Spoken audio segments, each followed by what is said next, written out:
Salam damai sahabat Oase Rohani Katolik yang terkasih. Apa kabar Anda? Semoga Anda dalam keadaan sehat. Semangat juga penuh dengan sukacita ya. Jalan-jalan ke kota Denpasar, lihat mekar si bunga flamboyan. Siapa ingin menjadi yang terbesar, hendaklah mau menjadi pelayan. Senang sekali saya Katarina Utami dapat kembali hadir menjumpai Anda dalam acara kesayangan kita Oase Rohani Katolik. Di studio, saya sudah ditemani dengan narasumber Oase Rohani Katolik, Romo Agustinus Setio Wibowo SY. Mari kita bersama menyapa beliau. Romo Setio, apa kabar Romo? Kabar baik, Mbak Utami. Agak sibuk tapi oke. Selalu semangat ya Romo di tengah kesibukan Romo. Ya. Ya, terima kasih Romo sudah menyempatkan hadir mengisi acara Oase Rohani Katolik. Baiklah sahabat Oase Rohani Katolik yang terkasih, mari kita awali acara hari ini dengan doa. Dalam nama Bapa dan Putra dan Roh Kudus. Amin. Amin. Bapa yang Maha Baik, kami memperingati Santo Yakobus martir pada hari ini. Kami hendak mendengarkan sabda-Mu yang mengajak kami untuk berani bersaksi menjadi pelayan bagi Tuhan kami Yesus Kristus. Bukalah telinga dan mata hati kami agar kami mendengar dengan baik dan bersedia melaksanakan apa yang menjadi sabda-Mu. Demi Kristus, Tuhan dan pengantara kami. Amin. Amin. Dalam nama Bapa dan Putra dan Roh Kudus. Amin.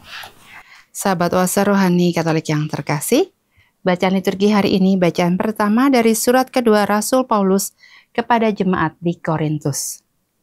Saudara-saudara, harta pelayanan sebagai rasul kami miliki dalam bejana tanah liat, supaya nyata bahwa kekuatan yang melimpah itu berasal dari Allah, bukan dari diri kami sendiri. Dalam segala hal kami ditindas namun tidak terhimpit. Kami habis akal namun tidak putus asa. Kami dianiaya namun tidak ditinggalkan sendirian. Kami dihempaskan namun tidak binasa. Kami senantiasa membawa kematian Yesus di dalam tubuh kami, supaya kehidupan Yesus juga menjadi nyata di dalam tubuh kami. Sebab kami yang masih hidup ini terus-menerus diserahkan kepada maut demi Yesus, supaya juga hidup Yesus menjadi nyata dalam tubuh kami yang fana ini. Demikianlah maut giat di dalam diri kami, sedangkan hidup giat di dalam kamu. Namun kami memiliki roh iman yang sama, seperti ada tertulis, "Aku percaya, sebab itu aku berbicara." Karena kami pun percaya, maka kami juga berbicara. Karena kami tahu bahwa Allah yang telah membangkitkan Tuhan Yesus akan membangkitkan kami juga bersama-sama dengan Yesus. Dan Allah itu akan menghadapkan kami bersama dengan kamu ke hadirat-Nya. Sebab semuanya itu terjadi demi kamu, supaya kasih karunia yang semakin besar karena semakin banyaknya orang yang menjadi percaya, menghasilkan ucapan syukur semakin melimpah bagi kemuliaan Allah. Demikianlah sabda Tuhan. Syukur kepada Allah. Marilah kita tanggapi dengan Mazmur tanggapan refren, yang menabur dengan mencucurkan air mata akan menuai dengan bersorak-sorai. Yang menabur dengan mencucurkan air mata akan menuai dengan bersorak-sorai. Ketika Tuhan memulihkan keadaan Sion, kita seperti orang-orang yang bermimpi. Pada waktu itu mulut kita penuh dengan tawaria dan lidah kita dengan sorak-sorai. Yang menabur dengan mencucurkan air mata akan menuai dengan bersorak-sorai. Pada waktu itu berkatalah orang di antara bangsa-bangsa, Tuhan telah melakukan perkara besar kepada orang-orang ini. Tuhan telah melakukan perkara besar kepada kita, maka kita bersuka cita. Yang menabur dengan mencucurkan air mata akan menuai dengan bersorak-sorai.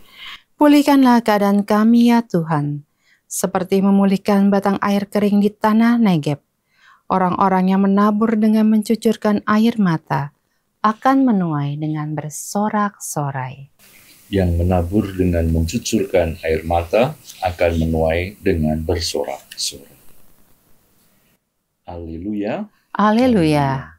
Aku telah menetapkan kamu supaya kamu pergi dan menghasilkan buah, dan buahmu itu tetap. Haleluya. Haleluya. Tuhan bersamamu. Dan bersama rohmu, Inilah Injil suci menurut Matius.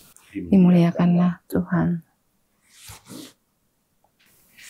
Sekali peristiwa menjelang kepergian Yesus ke Yerusalem, datanglah ibu Zebedius serta anak-anaknya kepada Yesus, lalu sujud di hadapannya untuk meminta sesuatu.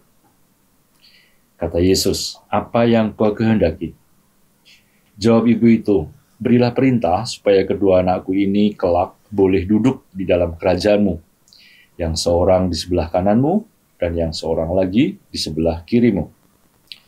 Tetapi Yesus menjawab, "Kamu tidak tahu apa yang kamu minta. Dapatkah kamu minum cawan yang harus kuminum?" Kata mereka kepadanya, "Kami dapat." Yesus berkata kepada mereka, "Cawanku memang akan kamu minum, tetapi hal duduk di sebelah kananku atau di sebelah kiriku, aku tidak berhak memberikannya. Itu akan diberikan kepada orang-orang bagi siapa Bapakku telah menyediakannya." Mendengar itu, marahlah ke-10 murid yang lain kepada 2 bersaudara itu.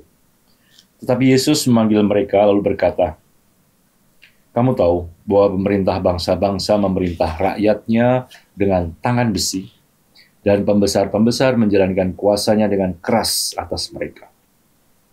Tidaklah demikian di antara kamu.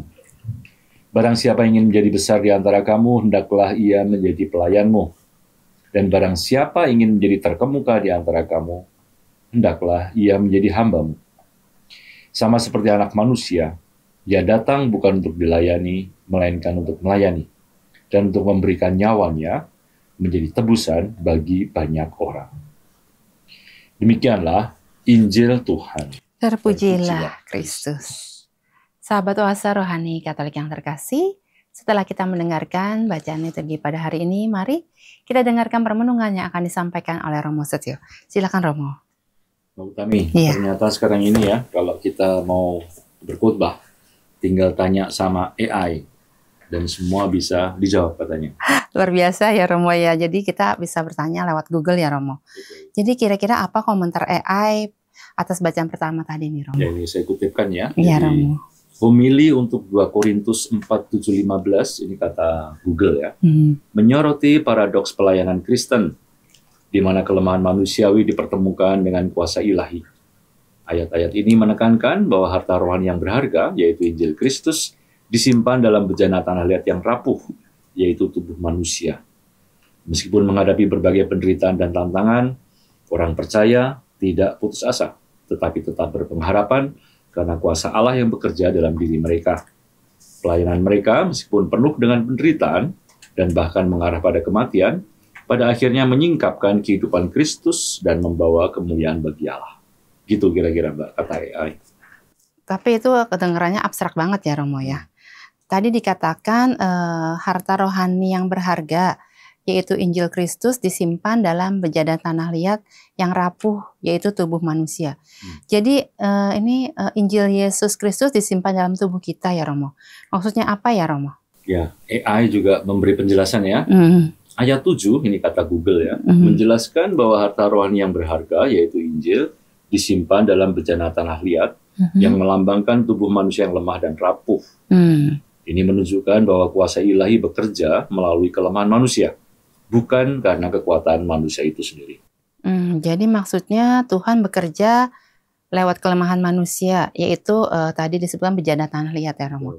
Jadi meski kita ini adalah yang lemah, tetapi kita harus tetap berani mewartakan Injil Tuhan karena Tuhan sendiri yang akan berkarya Romo. Ya, betul.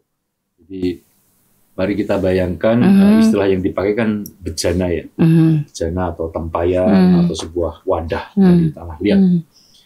Kalau wadah itu jatuh karena dari tanah liat ya pasti jatuh berantakan, pecah. Pecah langsung Romo. Namanya juga tanah liat kan. Lain kalau dari besi, dari aluminium atau dari plastik ya, saat jatuh mungkin hanya penyok ya dan mungkin tidak apa-apa ya. Nah manusia itu digambarkan rapuh seperti wadah dari tanah liat. Bayangkan kita punya wadah dari tanah liat, lalu di dalamnya kita simpan kalung emas, ya, gelang emas, ya, atau perhiasan-perhiasan berharga lainnya ya. Seandainya wadah itu jatuh, kira-kira emas intan tadi itu ikut hancur nggak? Berantakan. Ya, tapi hancur nggak emasnya, intannya? Oh, kalau wadahnya pasti hancur, tapi kalau orang berharganya sih nggak kenapa-napa. Ya, betul. Nah, jadi Injil Tuhan itu bisa kita umpamakan seperti emas tadi itu. Oh. Sementara manusia yang mewartakan Injil itu ya wadahnya tadi itu, wadah yang rapuh tadi. Oh, ya. Badan kita, tubuh kita ini rapuh, dan dengan badan yang rapuh ini kita mewartakan barang-barang berharga tadi itu. Namanya Injil Tuhan. Oh ya, jadi bacaan ini berbicara tentang pewartaan gitu ya Romo. Di sini Santo Paulus berbicara tentang dirinya atau juga tentang para pewarta-pewarta lainnya? Paulus di sini saya tangkap ya, semacam sharing ya. Bagaimana dia menghayati hidupnya sebagai orang yang mewartakan Injil Tuhan. Paulus sharing kepada kita bahwa sebagai pewarta dia sadar kalau dirinya ini penuh kelemahan. Maka kalau pewartaan Paulus itu berhasil atau sukses, Paulus menegaskan bahwa itu bukan karena kepintarannya Paulus, tapi karena kekuatan Injil itu sendiri, karena kekuatan Tuhan itu sendiri, dan sharing ini diharapkan menguatkan para pewarta-pewarta yang lainnya juga. Oh, gitu ya Romo. Padahal kalau sebagai wadah kita ini berisi emas-emasan, tentu kita harus bangga dong yang Romo ya. Umpamanya wadah-wadah itu bisa saling berbicara nih Romo. Tentu wadah yang berisi emas merasa lebih hebat dari wadah yang isinya cuma barang-barang yang sepele gitu Romo. Ya. Jadi memang kemanusiaan kita seperti itu ya. Saat kita menjadi pewarta ya, kan banyak tuh ada yang menjadi katekis atau menjadi prodiakon ya, atau bahkan mengajar ya. Saat kita merasa dekat dengan gereja ya, apalagi kita punya ilmu keren ya, bernama teologi atau kitab suci, ada godaan bahwa kita merasa lebih hebat dari yang lain. Kita merasa lebih pintar dari yang lain. Lalu kita bisa menjadi sombong, besar kepala ya. Apalagi kalau sekarang di era media sosial ya, ada yang bikin konten-konten, entah khotbah, entah renungan begitu ya. Viral ya. Banyak follower. Like, comment, follower ya, lalu ratusan ribu, mungkin bahkan jutaan ya. Nah, lalu bisa-bisa kan si pewarta ini menjadi lupa diri. Bisa-bisa kita ini tidak ingat lagi bahwa kita sedang mewartakan Injil Yesus.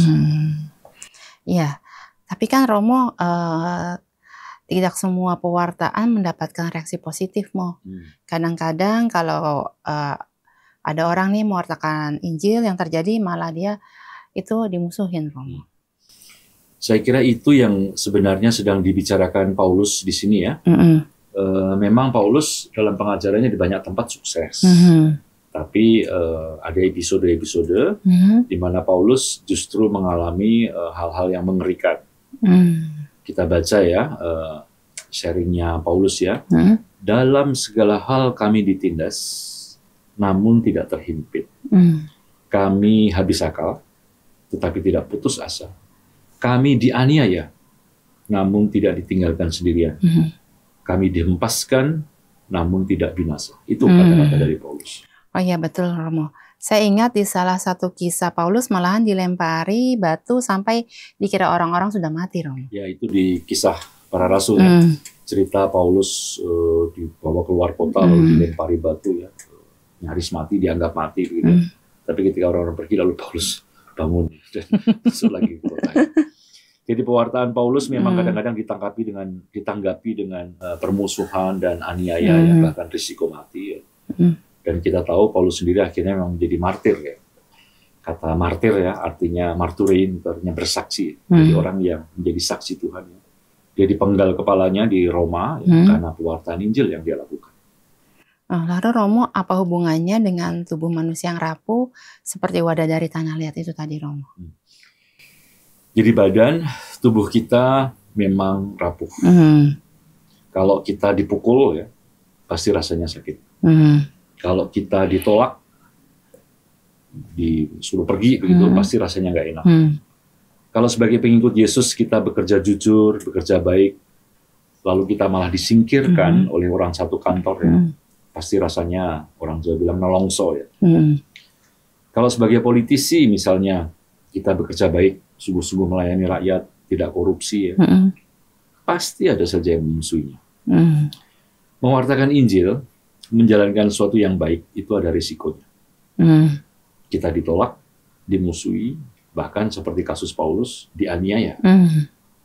Dan itu semuanya rasanya sangat tidak enak. Badan kita sakit, jiwa kita stres ya, seperti yang dialami Yesus di Taman Getsemani ya. Kita bisa berpeluh darah. Itu makanya badan kita memang rapuh. Iya, dalam badan yang lemah dan rapuh seperti itu kita mewartakan Injil ya Romo. Apakah ini mengingatkan kita pada ya kata-kata Yesus Romo? Barang siapa hendak mengikuti aku, ia harus memikul salib. Ya Mbak, jadi refleksi Paulus sangat bagus di sini ya. Kami senantiasa membawa kematian Yesus di dalam tubuh kami, supaya kehidupan Yesus juga menjadi nyata dalam tubuh kami. Jadi lewat tubuh kita yang lemah, bejana Tanalia tadi itu, dan lewat penderitaan yang dialami, lewat rasa sakit yang dialami, Paulus merefleksikan bahwa di situ dia sedang memikul salib, yang juga dipikul oleh Yesus.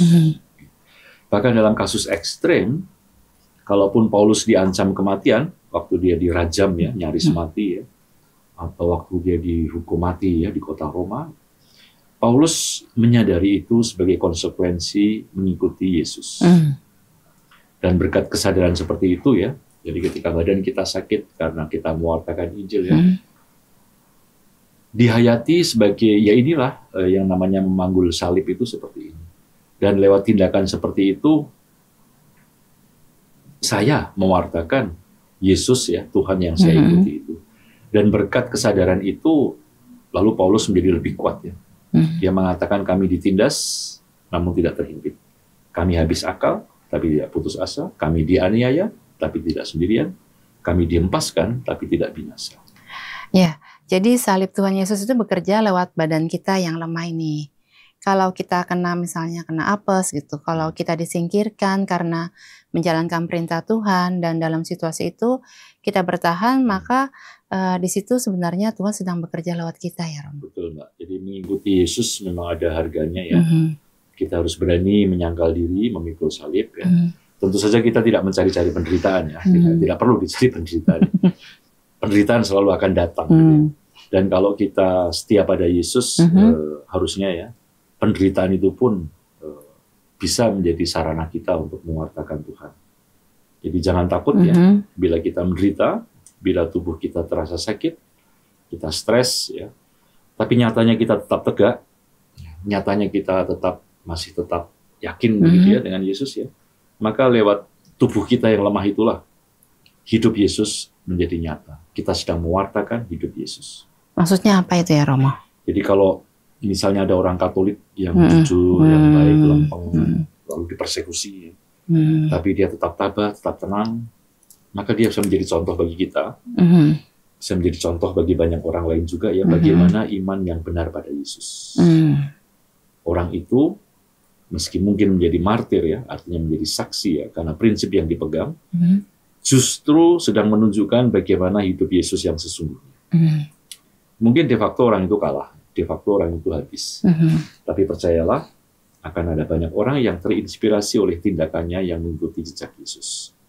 Sama seperti Yesus ya, mati salib 2000 tahun yang lalu, ya mungkin dianggap sudah habis ya, dianggap sudah kalah ya.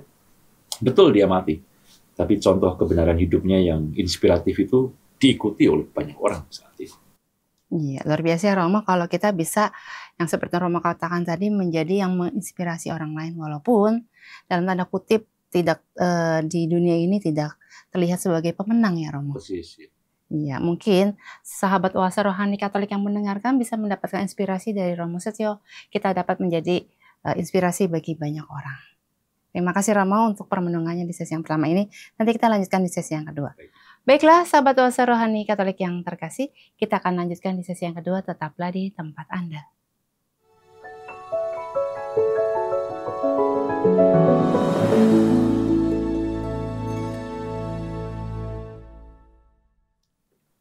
Salam jumpa sahabat Oase Rohani Katolik yang terkasih. Terima kasih Anda masih bersama dengan kami Oase Rohani Katolik sesi yang kedua.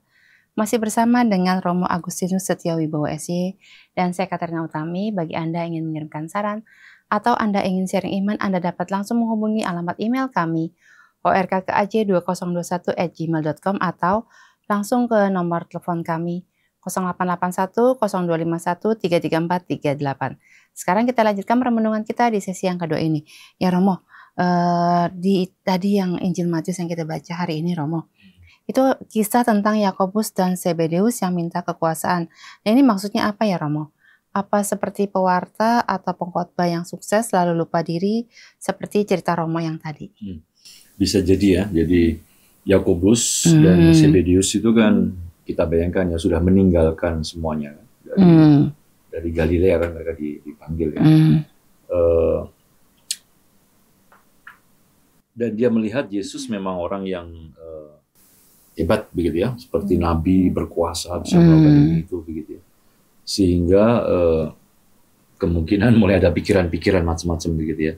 Memang di situ dikisahkan lewat ibunya ya, meminta sesuatu kepada Yesus ya. Tapi di tempat lain dikatakan mereka sendiri yang meminta. Jadi memang kemungkinan dua orang ini memang berminat ya, ingin sesuatu dari Yesus ya. Dan menurut saya tentu ini sesuatu yang sangat manusiawi ya. Semua orang suka pada kekuasaan. Semua orang ingin kelihatan powerful, ingin kelihatan berkuasa, memiliki banyak follower, kelihatan penting, dihormati di mana-mana. Ya. Jadi kalau kita melihat sekarang ini kan kita baru selesai Pilpres ya, 3 bulan yang lalu ya. Kalau katakan Mbak Utami sudah mengabdi berbulan-bulan atau bertahun-tahun pada seorang capres ya, bahkan udah jadi buzzer, ya udah kerja keras membela ya di medsos ya. Ya wajar dong kalau Anda mendapatkan atau mengharapkan ya paling tidak menjadi wamen lah atau menjadi komisaris ya. Sangat manusiawi bahwa ketika orang itu sudah mengabdi pada seorang tokoh lalu mengharapkan sesuatu ya, mendapatkan kekuasaan di situ. Yakobus dan Zebedeus mengira ya bahwa Yesus itu ya orang yang powerful ya, Mesias dalam arti raja ya, raja politik yang akan menggulingkan pemerintahan Romawi ya, dan lalu semacam mendirikan kerajaan Israel yang baru. Nah, maka dengan pemahaman seperti itu, mumpung mereka dekat ya dengan Yesus, ya apa salahnya ya meminta jatah duniawi kepada Yesus ya. Dan ini juga tentu ada miripnya dengan apa yang saya ceritakan tadi ya, tentang ya orang yang sukses ya menjadi pewarta Injil entah di Instagram, di YouTube, di TikTok atau dimanapun begitu ya. Nah, seorang pewarta atau pengkhotbah yang mewartakan Yesus, yang merasa telah banyak berjasa bagi Yesus ya, karena sudah merasa mewartakan Yesus, merasa wajar kalau mendapatkan hasil-hasil dari keringatnya. Entah mendapat kesuksesan duniawi ya dalam bentuk like, share, follow ya, atau AdSense ya, iklan yang banyak ya, atau dikenal di mana-mana ya, diundang kemana-mana dan tentu mendapat duit dari situ. Maka apa yang dilakukan Yakobus, Zebedeus atau sebagian pewarta itu memang ya manusiawi ya. Ya Romo, saya nanya di AI di Google tuh Romo, untuk inti khotbah dari Injil hari ini, Matius 20-28. Lalu yang keluar jawabannya gini Romo. Inti dari khotbah Matius 20-28 adalah tentang pelayanan yang rendah hati dan rela berkorban, bukan mencari kekuasaan dan dilayani. Yesus menekankan bahwa kepemimpinan sejati dalam kerajaan Allah adalah melayani, bukan dilayani, bahkan dengan mengorbankan diri sendiri. Jadi jawaban AI memang lumayan pinter ya, tidak salah jadi. Hanya memang selalu yang penting itu adalah bagaimana memahami begitu kan. Tapi sebagai jawaban sih oke. Jadi Yesus memang memiliki prinsip yang sama sekali berbeda ya kalau bicara mengenai kekuasaan, berbicara mengenai kepemimpinan leadership. Ya. Berkuasa bagi Yesus bukan untuk mendapatkan pelayanan, tapi untuk melayani.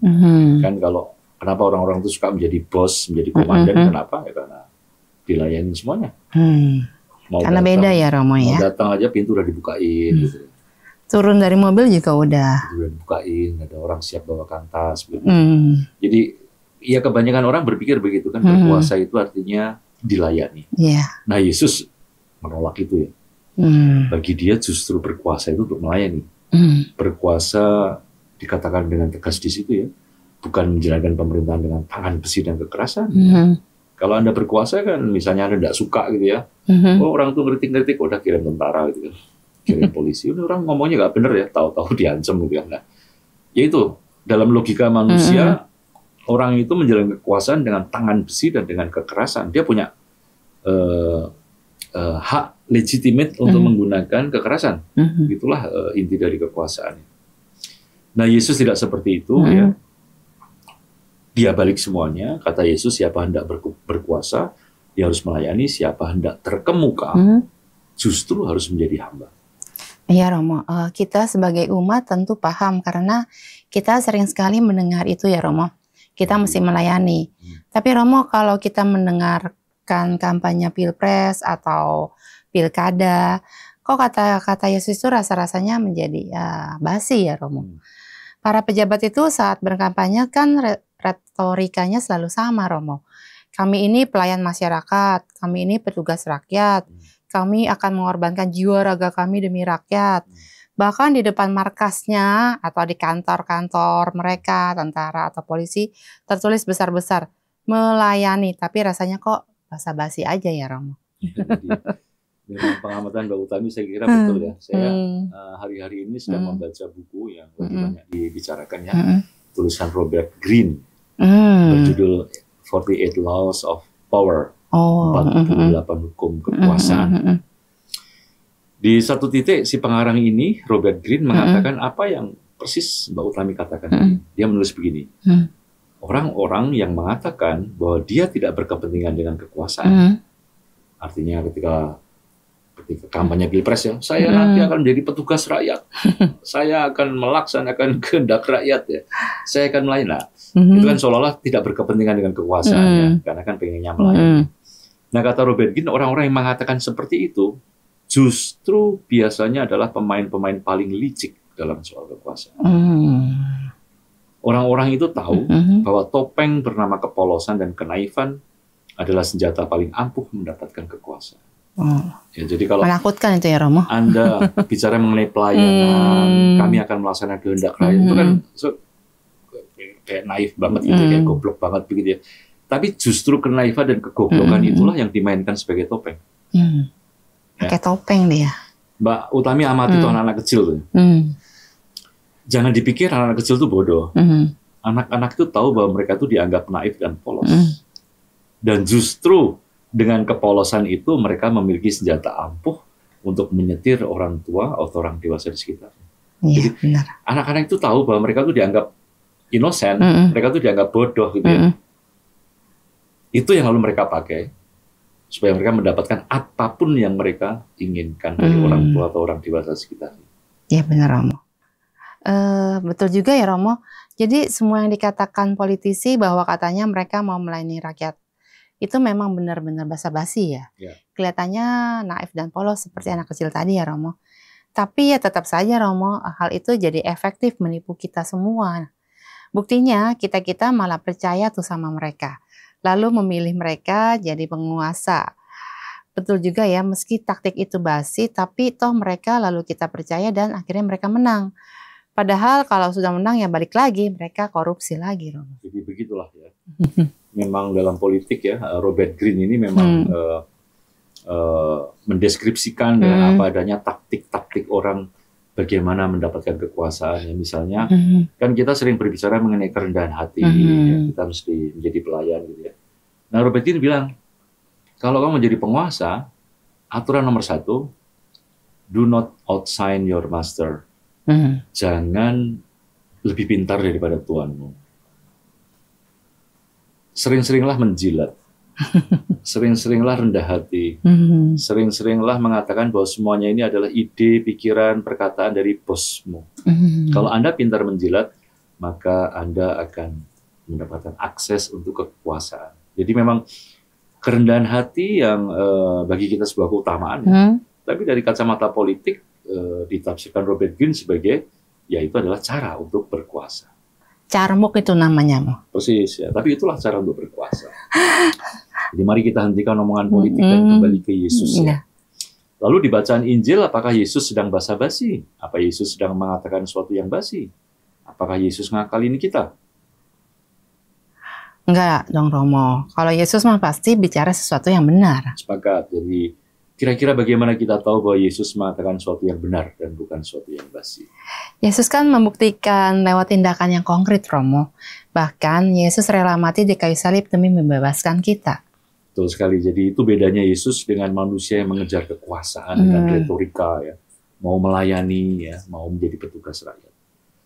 Kebanyakan politisi mengatakan soal pelayanan sebagai taktik sok polos, ya, demi ngakalin dan menipu rakyat. Dan meski taktik ini basi, tapi ya efektif. Kita sebagai rakyat selalu tertipu. Tiap pemilu kita disodori retorika sok polos. Ya. Kami akan melayani rakyat, kami akan melawan oligarki, kami kejar koruptor sampai Antartika. Gitu. Dan setiap kali seorang penguasa lalu menjadi presiden, apa yang terjadi? Ya korupsi lagi, gila-gila. Nah, Yesus tidak seperti itu. Yesus adalah antitesa, lawan, musuh dari para politisi korupsi. Yesus tidak mengatakan sesuatu yang basi karena Yesus membuktikannya lewat tindakan nyata. Di perjamuan terakhir sebagai guru, dia membasuh kaki para muridnya. Yesus justru merendahkan dirinya, yang mengosongkan dirinya, dihina, dicaci maki, dianiaya, bahkan disalib, ya, dibunuh. Ya. Kalau kita kembali ke bacaan pertama tadi, Romo, Paulus paham betul dengan jalan yang dia pilih, yang dipilih Yesus ini, Romo. Paulus nggak takut dan tidak menyerah saat ia mengalami penderitaan. Ia mencontoh Yesus gurunya. Betul, Mbak. Jadi sebagai pengikut Yesus, Paulus secara konsekuen, ya, berani memikul salib. Memang rasanya tidak enak, badannya pasti sakit, jiwanya stres. Tapi Paulus sadar bahwa kesakitan itu, ya, sejauh kesakitan tidak membuatnya runtuh, justru menjadi cara dia menjadi saksi Kristus. Terbentur-bentur tidak apa-apa, yang penting terbentur. Dan di bacaan Injil kita sungguh disadarkan bahwa apa yang dikatakan dan dilakukan Yesus memang sungguh menjungkir balikkan akal sehat kita. Kalau kekuasaan biasanya diartikan menguasai orang lain, mendapatkan akses dan wewenang tanpa batas, lalu mendapatkan apapun yang dimaui, harta, tahta, kekayaannya, maka Yesus menjungkir balik. Kekuasaan bukan untuk mengeksploitasi orang lain, ya, mengeksploitasi alam, atau bahkan mengeksploitasi nama Tuhan, ya, demi diri sendiri. Ini adalah cara berpikir para penguasa di dunia. Ini yang lalu menimbulkan bencana di mana-mana. Korupsi merajalela, rakyat susah cari pekerjaan, alam dirusak tanpa ampun, ya. Tuhan menjadi kata-kata kosong. Ya. Saat kekuasaan menjadi tujuan, lalu orang menghalalkan segala cara, ya, maka ya begitu kekuasaan didapat, ya hanya untuk kenikmatan egois. Bagi Yesus, kekuasaan untuk melayani orang lain. Dalam bahasa politik, kekuasaan itu hanyalah sarana untuk mengejar yang namanya kebaikan bersama, bonum comune. Dan Yesus menunjukkan itu lewat perbuatan. Bagi Yesus, status guru dan rabi bukan lalu harus dihormati gimana-gimana. Justru sebagai guru, ya, dia membasuh kaki murid-muridnya. Status raja pun dijungkir balikan Yesus. Mesias memang raja, tapi bukan dengan menguasai orang lain, tapi justru ketika dia mau mati demi orang lain menjadi tebusan bagi banyak orang. Ya Romo, itu makanya di ayat yang terakhir tadi dikatakan, aku datang bukan untuk dilayani, melainkan untuk melayani, dan untuk memberikan nyawanya menjadi tebusan bagi banyak orang. Ya mungkin kita agak lupa ya dengan makna kata tebusan. Dulu di zaman kuno, tebusan artinya ya uang untuk menebus atau membebaskan seorang budak atau tawanan. Mungkin sama kalau ada orang yang menyandera, ya lalu dia minta uang tebusan. Nah dalam kasus Yesus, makna yang dimaksud untuk makna metaforis, Yesus mati untuk menjadi tebusan bagi kita yang tertawan, yang diperbudak oleh dosa. Romo, apa bisa kasih contohnya? Maksudnya apa ini, Romo? Ya. Jadi kita tadi menyinggung orang yang menggunakan nama Tuhan, ya, untuk mencari kepopuleran, kekayaan, atau bahkan kekuasaan. Nah mereka itu kan mirip-mirip Yakobus dan Zebedius yang berpikiran manusiawi. Kalau mereka yang dekat dengan Tuhan saja bisa jatuh dalam ambisi manusiawi, apalagi politisi atau orang kebanyakan. Harus kita akui hidup kita sehari-hari dipenuhi dengan hasrat mencari uang, mencari kekayaan, ya, hasrat mencari kekuasaan. Ya. Demi apa? Ya demi diri sendiri, demi kenikmatan diri sendiri. Dengan bayaran apa? Ya kadang-kadang dengan bayaran mengorbankan, menumbalkan banyak orang lain. Kita lalu menjadi semena-mena, kita menjadi kejam terhadap sesama. Kita lupa pada kesucian hidup, kita lupa bahwa kita diciptakan di dunia untuk membuat dunia menjadi tempat yang lebih baik. Untuk dosa-dosa seperti itulah Yesus mati di salib. Yesus menjadi tebusan untuk ketidaktahuan dan kebebalan kita. Kematiannya adalah bayaran, tebusan, agar kita sadar dan terbebaskan dari lingkaran dosa ini. Oh, jadi dengan Yesus wafat di kayu salib itu, Romo, Yesus menebus dalam arti mengingatkan kita untuk tidak lagi menerus-neruskan cara hidup kita yang tidak baik itu. Betul, jadi saat kita dibaptis, saat kita resmi menjadi murid Yesus, kita telah berjanji untuk menolak godaan setan, ya, hiburan yang tidak sehat, dan segala bentuk tindakan yang tidak adil. Pada saat itulah kita ditebus. Pada saat itulah kita menjadi manusia yang berbeda, manusia yang bebas dan sepenuhnya mengikuti Yesus. Ya, makasih Romo, kita sudah ada di penghujung acara pada hari ini. Terima kasih untuk permenungannya, sangat menginspirasi kami sekali, Romo. Baiklah, sahabat Oase Rohani Katolik yang terkasih, kita akan akhiri acara hari ini dengan doa dan berkat kasih karunia Allah melalui Romo Setio. Dalam nama Bapa dan Putra dan Roh Kudus. Amin. Tuhan, kami telah mendengarkan sabda-Mu yang mengajak kami untuk menjadi pelayan. Kami telah mendengarkan sharing dari Santo Paulus yang menguatkan kami untuk berani bersaksi dengan tubuh kami yang lemah ini. Berkatilah agar sabda-Mu sungguh-sungguh bisa kami resapkan, dan pada gilirannya kami juga lewat tindakan sehari-hari berani menjadi saksi bagi-Mu. Semua ini kami aturkan kepada-Mu dengan perantaraan Kristus Tuhan dan pengantara kami. Amin. Amin. Tuhan bersamamu dan bersama rohmu. Semoga Bapak, Ibu, saudara-saudari sekalian senantiasa dinaungi, dilindungi, dan diberkati oleh Allah yang Maha Kuasa, dalam nama Bapa dan Putra dan Roh Kudus. Amin. Sahabat Oase Rohani Katolik yang terkasih, demikianlah acara kita pada hari ini. Semoga apa yang telah disampaikan oleh Romo Setio dapat menambah semangat iman bagi kita untuk berani menjadi saksi Yesus. Akhir kata, kami berdua, Romo Agustinus Setio Wibowo SY dan saya Katerina Utami, pamit undur diri. Sampai jumpa pada edisi Oase Rohani Katolik berikutnya.